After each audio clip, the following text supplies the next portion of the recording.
Welcome to the Rural Revival Podcast. I'm your host, Dana Larson. This week we're with City of Jefferson, Iowa Building Official Nick Sorensen.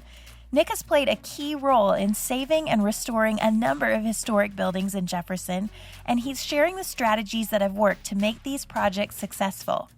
This episode is jam-packed full of information and resources, so if you have dreams of fixing up a historic building in your rural town, get ready to take some notes.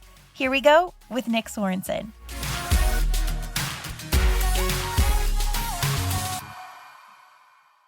All right, well, we're here today with Nick Sorensen, building official at the City of Jefferson, Iowa. Nick, thanks for being on the podcast. It is great to be here with you this morning via Zoom. Right, yes. Well, start out by telling us a little bit about you. Is Jefferson your hometown? Jefferson actually is not my hometown. I was actually born in a community of about 100 people called Hamlin, Iowa. It's right at the intersection of Highway 71 and 44.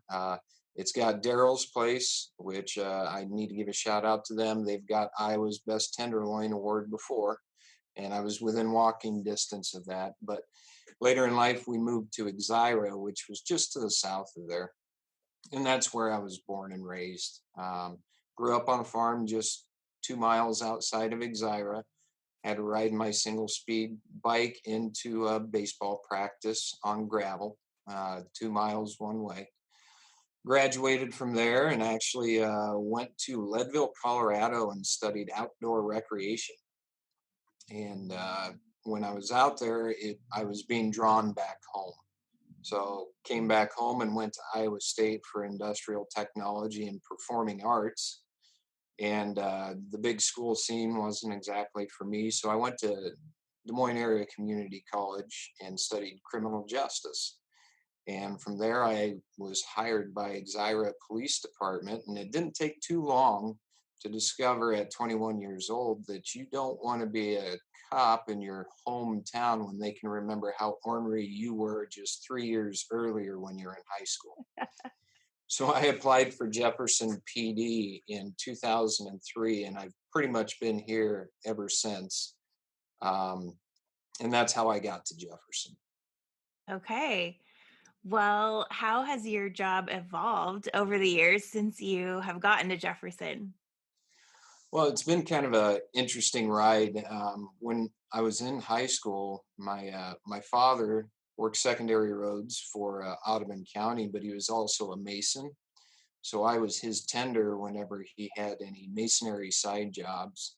And my grandfather had retired, and he was the type that there was no job too small.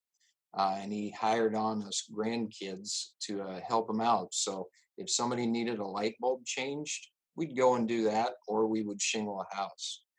But at that point in time, I didn't realize it, but I was starting to get an appreciation for older structures, not only downtown buildings, but homes. So what that eventually developed into is, while I was a police officer, I worked 12-hour shifts, and the most I worked were 3 days in a row, and I had all this time on my hands. So started my own side construction business, and eventually worked my way up to sergeant. And between being sergeant and having the construction business, the position of building inspector opened up, and it was like, you know what, let's no nights, no weekends, no holidays. That sounds amazing. I can kind of combine the knowledge of reading code and my construction background and maybe have a normal-ish job. So I applied for that, and this June I will have been doing that for 5 years for the City of Jefferson. Okay, awesome. So when you first came to Jefferson, what was the town like? Was their business booming? Was there a lot of dilapidated buildings? What was the landscape? When I first came in 2003, Jefferson, if there were dilapidated properties, which there were, but I was in law enforcement. It wasn't those things I was paying special attention to. It was a little bit different in the fact that we had quite a few eating establishments, and the square. We have a downtown square, four-sided square, and you'd see kids cruising the loop. And eventually, over the years, you didn't see that many people cruising the loop anymore. You didn't see the heck. At one point in time, we had four bars on our square, and then all of a sudden, we were down to one. So that nighttime activity had cut down. A lot of your downtown retail had kind of what you had seen in '03 and you didn't really appreciate had gone to the wayside. And then that's when you really started noticing if a building was dilapidated and there was second story apartments, those were where law enforcement wise we were getting called to quite frequently. The rent structures were lower because the property wasn't being maintained. So over the years it has evolved, and proud to say we're turning the page back to it, to getting it where it needs to be. Yeah, definitely. You obviously saw a lot of opportunity here. Was this originally part of your job with the city to kind of get these buildings and restore them, or how has that evolved for you too? So initially, as far as my current position goes, the building official, it really started out that they mainly did building inspections and nuisance abatement, Okay. junk in your yard, make sure you mow your yard, things of that nature. And there's a international property maintenance code that we operate under, that we decided, hey, let's kind of work with this to try and work on these downtown buildings and get the property owners to fix them up. And initially, it was just people saying, somebody should do something about that building downtown. Somebody should do something about that. And it was even council members, and we were saying, and it's, well, why don't we do something about it then? If anything, we need to be the ones to step forward and assume this risk. And so when I had started, the city had already acquired one dilapidated property, and it was gifted to the city along with $5,000. And what I'll tell the listeners: if anybody gifts you a building along with $5,000, you ask for 50 or $100,000, because if it's in that kind of shape, it's going to take some work. But so it just kind of evolved that we realized, with your downtown being your living room, so to speak, of this is how you show outside people what you think of your community. That first impression outside of your entrances into the city is going to be that living room, that downtown, and how inviting that is. And at the time, ours wasn't all that inviting. We had quite a bit of dilapidation. So I got tasked with, hey, try and do something about it. Yeah. So, where did you start? So it was really kind of a unique situation. There was a couple that was originally from Jefferson. They both had graduated from here, and they had moved away. And they later in life they wanted to be closer to their families who are still here in Jefferson, and they had a successful business out of state, and they wanted to come back, and they had some ties to this downtown building that was one of the dilapidated ones. In fact, it had mold 4 feet tall up on the walls. The roof was just pouring water on the inside. It was in very, very bad shape, and they wanted to relocate that business here. But in the condition of the building, it was going to be more expensive to fix it up than what a bank would loan, because it wouldn't appraise out. And in speaking with these individuals, the city assumed part of that responsibility to be a partner with them to try and fix this property up.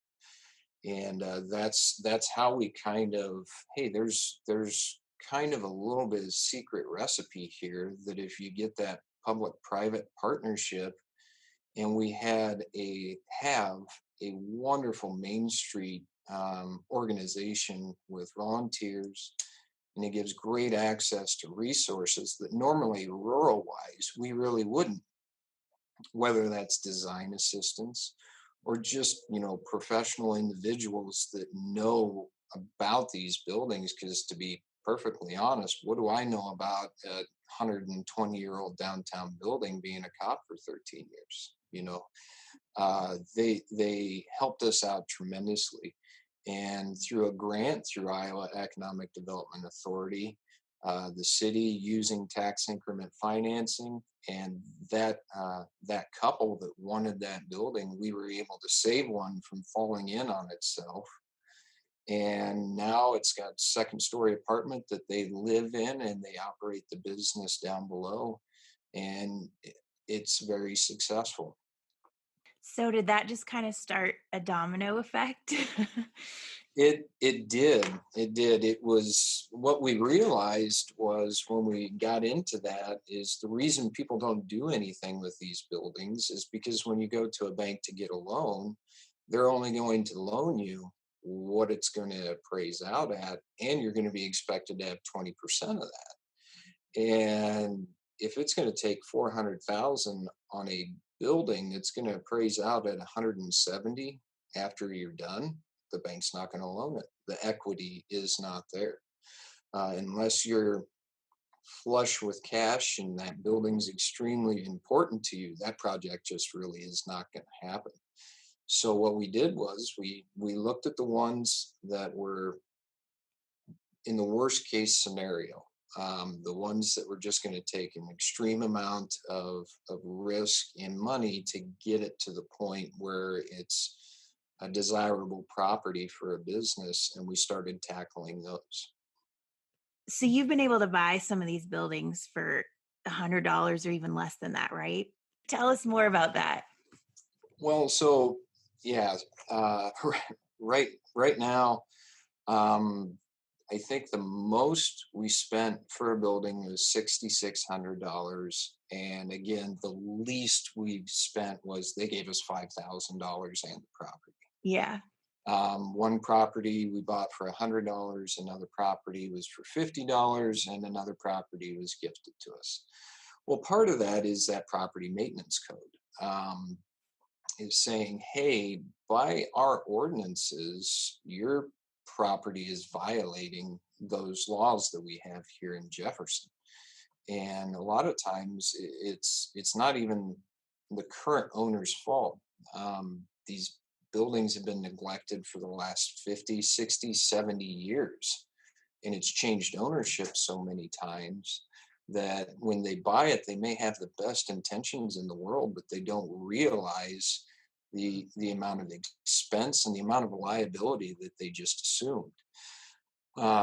So the buildings get to the point where they can't even sell them. And that's where you just kind of explain, hey, yes, you're in violation of these laws, but if you gift it to a nonprofit or, sell it for $100 or $50, that's tax deductible for you, whether it's a capital loss or whether it's donating to a nonprofit.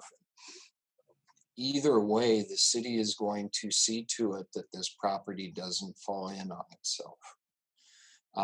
You don't want to go into it threateningly, but you just need to explain the importance of those properties in saving them. And that's kind of how we've managed to be able to get them affordably, is explaining, hey, the expense is going to be this, banks will loan this, you're going to sit on this property, and the city's going to wind up fixing it and potentially leaning it. Let's work together. So you do try to work with the current owners whenever you can. That would absolutely be our preference. Our preference would be the city does not have to acquire them. We do not want to be a real estate developing company.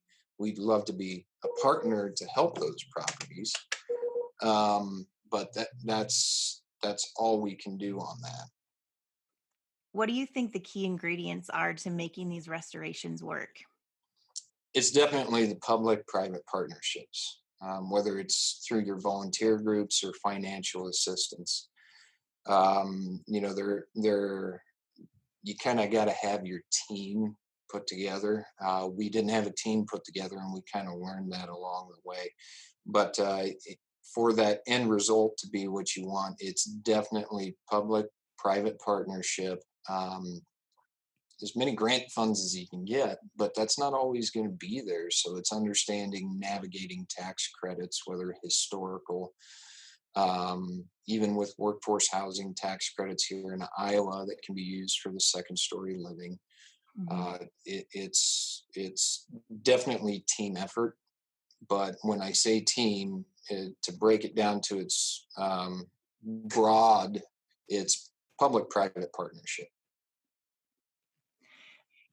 Give us an overview of some of the buildings and restorations that you've gotten to be a part of, because I feel like you've done a lot of different things that might be of interest to people. Right. So it's very, every single building that we've worked on has thrown its own challenge at us.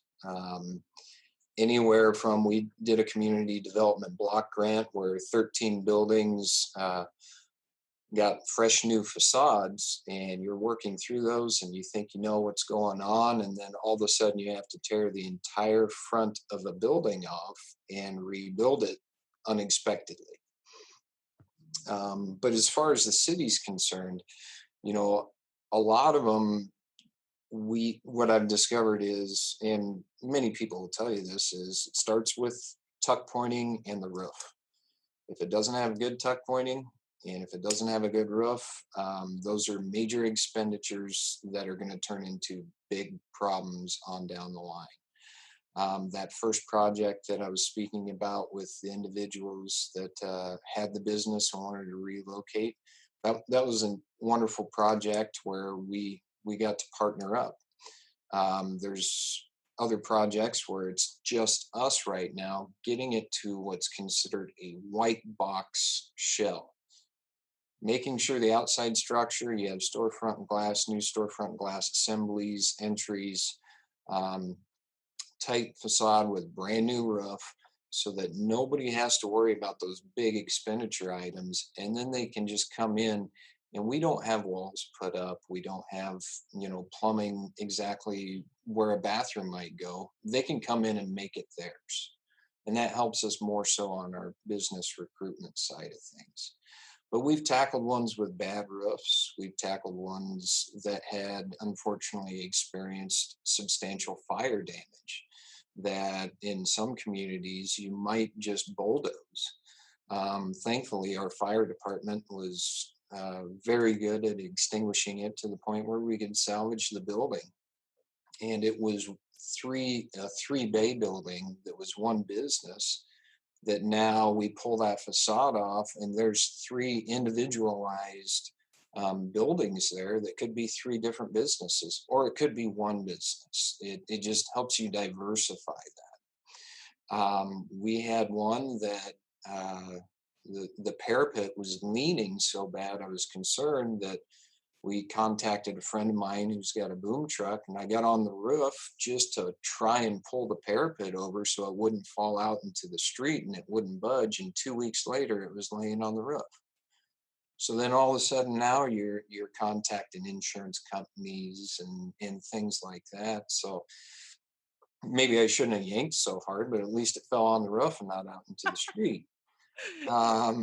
But yeah, you learn with each different one, and not one is going to be the same. We have one right now, our most recent acquisition had a wonderful business on the first floor that was a tea garden that tour buses would come in, and they would go and they would have lunch there, and they'd come and hit our other shops. And it was owned by somebody other than the tenant on the first floor.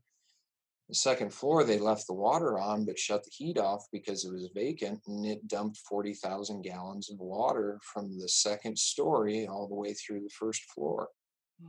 Displaced that business. So now we have to deal with something that's a water damage situation that we didn't realize it when we acquired it, but the roof structure we knew had been replaced back in 2009, but it was engineered wrong. And now we have to replace not only the interior of a building, but we have to replace trusses and everything on the roof. So it's not for the faint of heart, but it can be done. We're living proof of that. But just understand, you're going to do one building, and the next one's going to be completely different, even though you think it's going to be just like the last one. Yeah. Well, and there's something great going on with that tea garden, right? Where you have some different people contributing into that. Right. So what's great about, with the city stepping in, and I make mention, we don't want to have to do that, but we realize our need to do that. But what has happened from this is just organically, um, a group of women that know the importance of this tea garden business to our downtown and how vital it is. I think they're up to 47 women are putting $5,000 into creating an LLC that once we get the roof put on it, they're going to assume the property and continue the build out to get this tea garden business back into it. Another end game, much like that first one we had with the business that was from out of state, they are going to be the developers on this instead of the city being the developer on this. And hopefully that inspires more groups to want to do that with one of the other city buildings that we're trying to get ready for businesses. I love that. What has been your biggest success story? It's hard to narrow that down, especially after speaking about this group of 44 women just wanting to come in and take charge of this. I absolutely love it. But that first initial project where we worked hand in hand with the owners, it's a business called Sensibly Chic, and everybody check it out. Wonderful Facebook page. That you know both of their families on both sides, and the husband and wife had owned the building at one point. Her Wow. grandfather built the building. It was a pool hall. And that's how important this building was to them. And they really wanted to save it. But we were able to use 150,000 from the city. We were able to use our Council of Governments for a low interest business loan, one of our local banks as well for a low interest business loan, a challenge grant from Iowa Economic Development Authority for 75,000 to get a project built out hand in hand with private ownership at that point to save a building from dilapidation and set the stage for us for all the others that we were about to tackle that we didn't know we were going to be tackling. We received a Preservation Iowa award for it. It was not a tax credit project. There was nothing that we ran through State Historic Preservation Office. But what we did in the design is we took those standards and applied them to our build out, and we still were recognized for it. This property at one point before the city acquired it had a basement wall collapse, and the private ownership had saved it but left all the debris in the basement. And how do you get all of that debris out of that basement? Well, it's 5-gallon bucket at a time. For high school students, we formed basically an assembly line of pass the 5-gallon bucket of sand to one another all the way out of this building. In fact, the kids don't like it when I call for help because they were pretty sore after this day. They moved 26 ton in 2 hours. 26 ton of sand, 5-gallon bucket at a time. And they still talk about it to this day about how that was terrible, but we did that. And I don't think they want me to call again, but they do like to brag about it. Yeah, they're proud. Yes, they are. So I'm very proud of that project. Very proud of the ownership and how they stuck with it and how they're sticking with it now with the times we're having. Um, but again, it just set the stage for us to continue that success on in our downtown area. Yeah. You and some of your friends, Chris Deal, Jamie Dobendike, plus others, have played a major part in both casting vision for the town of Jefferson and seizing the opportunity that you see here. And you all have your own roles that you play. Talk about those different roles and how you work together, because it's really amazing as an outsider to see the results of what you guys have accomplished. Well, and I yeah, Jamie and Chris. Um, we didn't know it, but 3 years ago we were about to become really good friends. We had no idea that this was about to happen, but in all actuality, it's the network's way larger than just us three. We honestly, the three of us, we have very small cogs in this, but with Jamie being a part of Jefferson Telecom, and Jefferson Telecom having that vision to have fiber in this community, redundant fiber at that. That's unheard of in a community of our size. And in where we're heading as a society, high speed internet's like water. High speed internet's like gas and electricity. It's that next essential utility that you need to have to survive. And that just gives the city of Jefferson a leg up on other rural communities when it comes to that. But Jamie also has magnificent leadership abilities.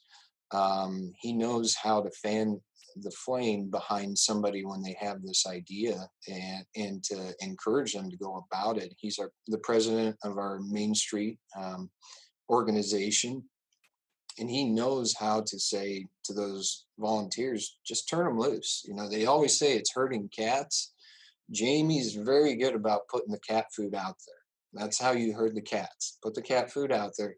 But Jamie's wonderful at that. But he's got that hometown knowledge because he grew up here, and people trust his opinion. With Chris, his network is huge. I mean, for us to have access to, number one, Chris graduating from here, Chris having such local ties, but having the larger ties on even a nationwide scale, and bringing those back to Jefferson are just absolutely invaluable. But he also understands these old buildings as well because he's worked with them on the engineering side of his profession. And he has those contacts to say, hey, Nick, you need to talk to these people.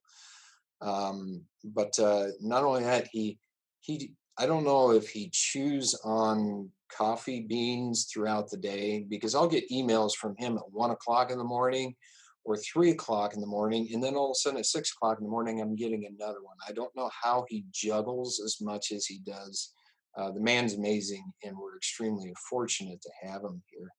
And then, but realistically, my role, you pose that question. It's difficult to say. I don't know if I'm a cheerleader of Jefferson. It's more working with our government, and explaining to our council and our mayor of here's how we can do this while working with these people, and connecting those public-private partnerships. And to one person I think we need to really acknowledge here is Peg Rainey, who's our Main Street director, who is, without her, none of this happens. Without Chris Deal, none of this happens. Without redundant fiber, none of this happens. I think I'm replaceable. So, but anyway, what that created was this amazing Forge project. I'm sure you've had Chris on here before, but with this Forge project, that's going to be community changing. That's going to be nationwide changing, and we're trying to set that stage as well as possible so that other communities like us can be successful. Yeah. So give us just kind of the overview of the Forge if people haven't heard Chris's podcast before, and you can hear more about that on his podcast too, but give people an overview of that and an update on what's going on with that. The Forge project it started out with Chris Deal working with Link Kroger with Pillar Technology in downtown Des Moines. Chris had worked the engineering on that project, and Link Kroger had this idea of let's start do even smaller. And Pillar Technology, they do software coding. Let's try even smaller. Where should we go? And Chris had made that connection and said, well, why not Jefferson? And brought him here. And it just so happened when Chris brought him here, we had our team assembled to give a warm welcome to Link Kroger with Peg Rainey, with Jamie Dobendeck, with myself. And we were in the middle of this facade program of fixing up 13 facades in our downtown. The city was actively working on 3 downtown dilapidated properties. And he could see, we weren't just going to vanish into existence. And then he hears, redundant fiber. Okay, you have my interest. But you need a community college. Well, we had a failed attempt at 2 school bonds, and a third attempt when we decided to include an attached career academy, and the county got involved with some tax increment financing, and our local Grow Green Gaming Corporation, the charitable branch of Wild Rose Casino, got money involved as well to help the project. We passed a bond for a lot more than we were initially. And it has that career academy that can have software coding.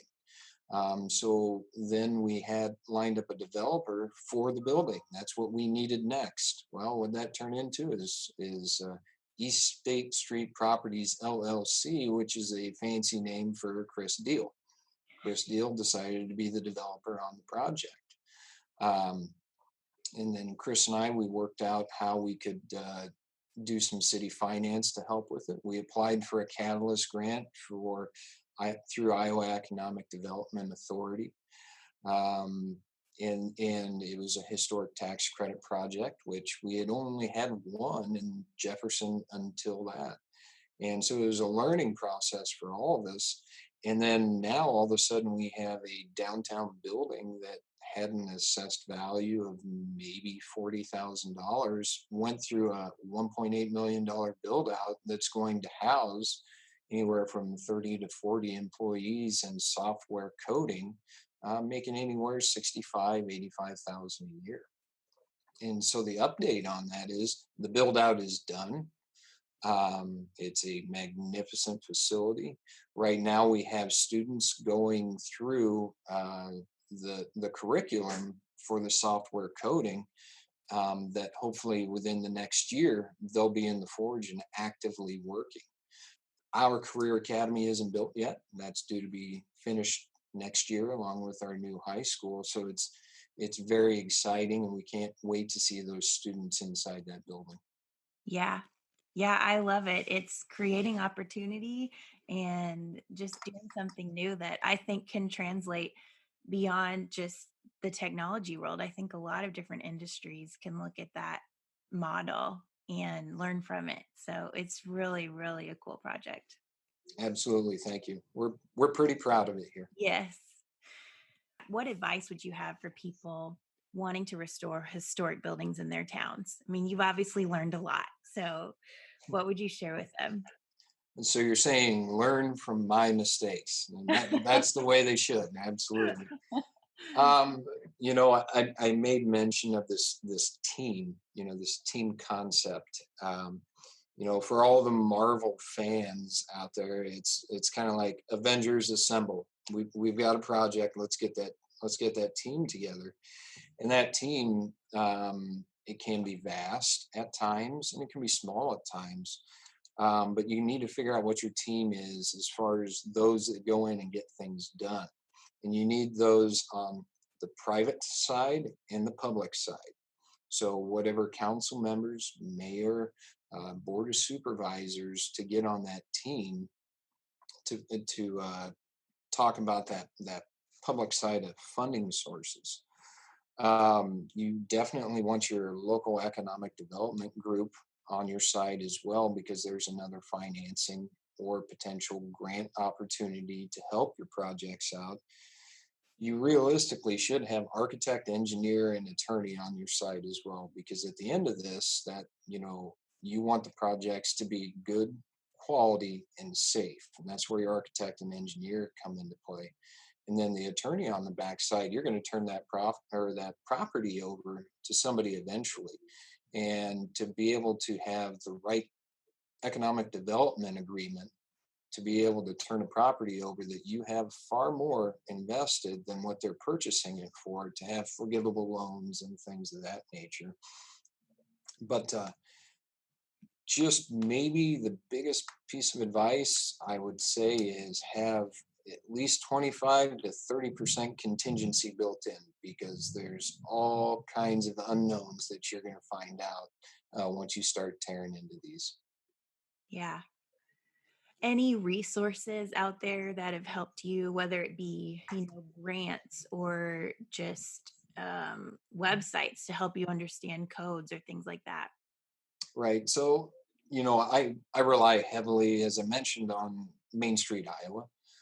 They're invaluable resource, and we get that because we are a Main Street community. However, they're also a part of Iowa Economic Development Authority. So if you're not a Main Street community in Iowa, you can always call them. I can't speak for other states on that, but for Iowa, we have the Department of Natural Resources, and they have a program that helps you with asbestos abatement. They also have a dilapidated building program that helps landfill diversion. So you do recycling practices with the materials you're working with, and there's quite a bit of funding there. Work with the National Trust for Historic Preservation. That's where you're going to be going for your national and state tax credits. Your historic tax credits really help these cash flow. Workforce housing, if you have that second story living capability, you really need to engaging that space if it's not engaged already, because that's what makes that building cash flow. It's not always necessarily the rental on the first floor, it's that second story. You get the second story finished out, now you have bodies that are walking downstairs to maybe utilize that business or the other businesses around the square, and going right back upstairs. It definitely makes the buildings more feasible. And with that, what I recommend is, just expand your network to outside of your norm, explore all possibilities. You're a great resource when it comes to this. This is expanding that network. People can contact us for ideas as well. Well, what do you love most about Jefferson, and what excites you most about the future here? Well, right now, what I really love the most is they let me play with old buildings. That's part of my job. That's kind of unheard of, where they're like, "Hey, go figure out this old building," and it's stressful at times. But no, what I love most about Jefferson is our volunteer group. I mean, the selflessness. You don't worry about the I's, you worry about the we's. How are we going to get there? And I can't stress enough, this is a we. There's no one individual that's more important than the other. This is definitely all hands on deck, and let's pull together in the same direction. What was the second part of the question? What excites you most about the future here? Honestly, rural. The fact that as far as a community goes, we have everything you need. And I think that's absolutely something we don't tout enough. In today's technology world, you can live here and you can work in, whether it's Japan or Denmark or wherever, you can live here and work there just by remoting in. Everything you need, your essentials are here, and we're within 45 minutes of the metro area. And so maybe you do that on the weekend. But if you're if you're tired of hustle and bustle, this is definitely the place to be. But what excites me most about the future is just hopefully with this Forge project, we're going to see we're not losing our talent. We're not exporting our talent out of state. We're not exporting our talent out of Jefferson. We want to encourage them to explore the world, but they can always come home. And there's a good job for you here. And now we got you back. Yes, definitely. And I think we also want to say these buildings that you've been working on, they're not all taken. So Mm, there's opportunity for people looking for a place to bring a business in a rural community yeah, in Jefferson right now. absolutely. Entrepreneurship. Jefferson was founded on entrepreneurship. We have so many businesses in this community that started out on our square and now are large manufacturing out on the outskirts. Entrepreneur spirit right now is going to be difficult to really feel with the effects of COVID, but that eventually is going to be done.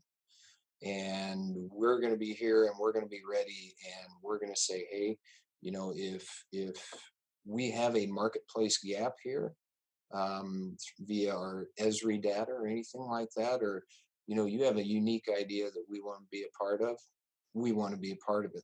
Let's figure out a way to make it work. Yeah. Well, what's next for you? Next for me, well, it's finding the businesses for those buildings. Our downtown is kind of an organism, so everybody survives off of one another. Even if they might be a directly competing business, they all work well together. They understand the importance of one another. Um, so with these empty buildings, what businesses are going to complement those? How do we find that next tea garden that they come and they eat and then with the tour bus and then they go and they shop around at all of our other shops? Is it a yoga studio? I don't know. Is it a health food store? I don't know. So that's our next step. Let's analyze this data, and then how do we recruit that? How do we go out and reach out and where are they at? You know, Figuring that's the next big thing that we want to figure out. And I have a sneaking suspicion that with this Forge project, we won't have to search too hard. Yeah, I think that's true too. Well, how can we follow along with you and everything going on in Jefferson? So the city has a Facebook page under just City of Jefferson, Iowa. Jefferson Matters Main Street has Facebook, Instagram, Twitter, but another one is the Lincoln Corridor. You might know a little bit about that, I might. but that's an excellent one to just kind of plug into and see what's going on here. And for those of you wondering, just real quick, the Lincoln Corridor is a project that both Nick and I got to work on with a group of people. But we basically created a metro area, but it's all rural. Jefferson is kind of the center hub, and everything within a 45-minute radius of Jefferson is included in this area. But we're presenting it as if it were a metro area. Right. It's a good marketing piece for, say, Silicon Valley, of saying we have access to 45,000 employees, and that gets interest. If we were to say just Jefferson at 4,200 people, that doesn't get interest. And with that 45,000, that's within 40 minutes driving radius of Jefferson. So it's a little bit different spin on what they perceive maybe in West Coast or heavily populated areas of willing to drive distance there and how that relates to rural. Yeah. And when we did the data, I mean, this area that we're looking at, there are less than 25 stoplights, 6 hospitals. The nearest college is within a 20-minute drive. There's Mhm. a ton of recreational opportunities and activities they can be a part of, lots of arts and entertainment. And so it's really everything that people are looking for, but that quality of life aspect is a huge sell. So, Absolutely. yep. But we have our city webpage, www.cityofjeffersoniowa.org. But honestly, Jefferson Matters Facebook page is so good at keeping up on tabs for all of us that that's going to be the easiest way to stay involved, stay in touch, see what we're doing. If anybody wants to reach out, you just go to that city webpage and we will work with you. This isn't something that we have going on down here we want to be selfish about. We want to share this. We want other rural communities to be successful. Yeah, I love it. I think you guys do a great job of that. And I'm definitely excited about what's ahead for Jefferson too. So I'm excited for people to go check it out. Come on down when you can. Right. And everything's open. Now, but Come on down virtually right now so you have an idea. And then come down once we can. yes, for sure. Well, Nick, thank you for being on the podcast. This has been great information. I really appreciate it. I greatly appreciate the opportunity.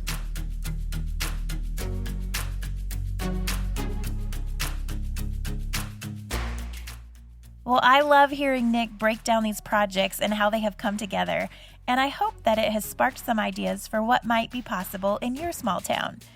Nick mentioned so many great resources, and we've got all of those linked in the show notes. Plus, we've got some great before and after pictures that you'll want to check out on the blog. I know so many of you are trying to pivot in the online space because of Corona, and several of you have asked about joining our Cultivate coaching group for small business owners and small town leaders. So it's back open through this week. This group is a great resource as you navigate the changes we're all facing, and our weekly discussions are focused on getting you through these challenging times, and we want you there. Come join us at ruralrevival.co/cultivate.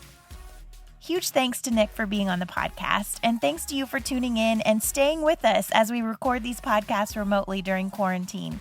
We look forward to being back out on the road soon, but until then, stay healthy and safe, and have a great day, everybody.